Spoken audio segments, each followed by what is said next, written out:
নমস্কার বন্ধুরা, আমি মানসী কিচেনে সবাইকে স্বাগত। তো বন্ধুরা, আবারও ঠিক প্রতিদিনের মতন আজকে আবার একটা রেসিপি নিয়ে চলে এলাম। তো দেখুন, এই যে আমার ছেলে আজকে বায়না করছে, কলে বসেছে, ছাড়ছে না। তো বন্ধুরা, অনেকেই তো মাছের তেল দিয়ে অনেক রকম ভাবে খেয়েছেন, কিন্তু আজকে মাত্র 3টে জিনিস দিয়ে খুব সুন্দর একটি রেসিপি আপনাদের সঙ্গে শেয়ার করতে চলেছি। শুনতে কিন্তু সাধারণ, খেতে কিন্তু অসাধারণ। একদমই সঠিক ঠিক পদ্ধতিতে আমি আজকে বানিয়ে দেখাবো।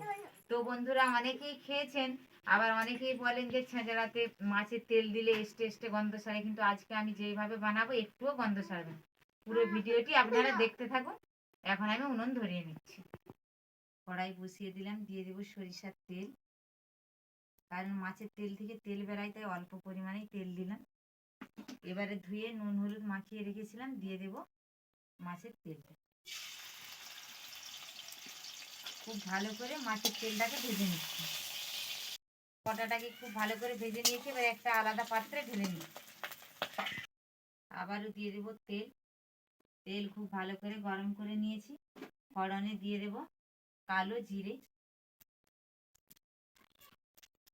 এবারে দিয়ে দিচ্ছি ছোট ছোট করে, দেখুন বেগুন কেটে রেখেছি আর আলু একসঙ্গে দিয়ে দেবো। 2 থেকে 3 মিনিট ভালো করে ভেজে নেব। 3 থেকে 4 মিনিট আমি খুব ভালো করে ভেজে নিয়েছি। আর এটা কিন্তু প্রথমেই কিন্তু জল দেওয়া যাবে না। আমি স্বাদ অনুসারে দিয়ে দিচ্ছি 1 চা চামচ লবণ, দিয়ে দিচ্ছি পরিমাণ মতো হলুদের গুঁড়ো, আর কয়েকটা আমি 2টো মাঝারি সাইজের পেঁয়াজ কুচিয়ে নিয়েছিলাম দিয়ে দেবো।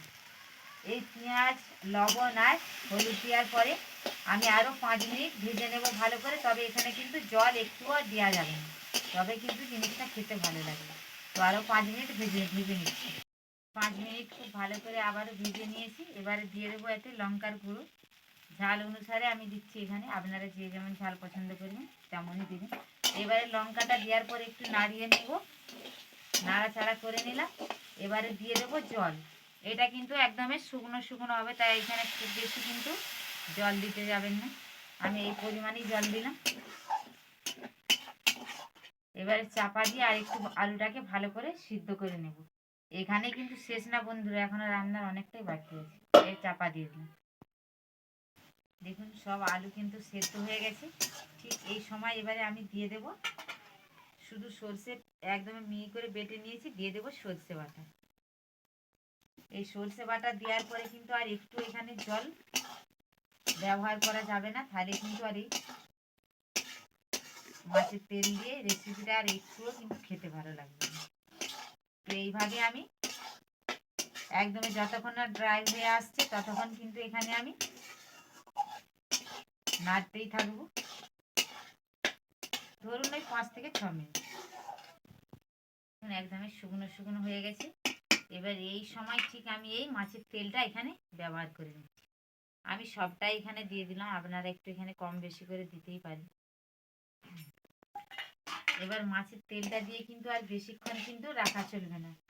আমি এবারে দেওয়ার পরে এই হাফ মিনিটের মতো রেখে আমি নামিয়ে নিচ্ছি। একদমই রেডি হয়ে গেছে। তো এবারে আমি নামিয়ে নিচ্ছি।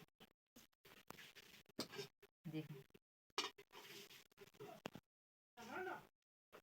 তো বন্ধুরা দেখবেন তো এইভাবে যে কোনো, আমি এই 2টো সবজি দিয়ে করেছি, আপনারা চাইলে যতগুলো পারবেন দেবেন, এইভাবে বানাবেন, দেখবেন খেতে কিন্তু দুর্দান্ত লাগে।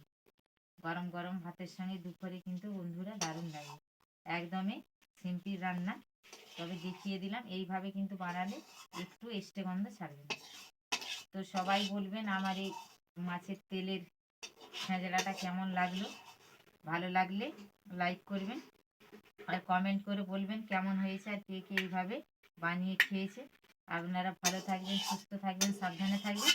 আবার দেখা হচ্ছে অন্য কোনো রেসিপি নিয়ে। আপনারা ভালো থাকবেন, সুস্থ থাকবেন, সাবধানে থাকবেন।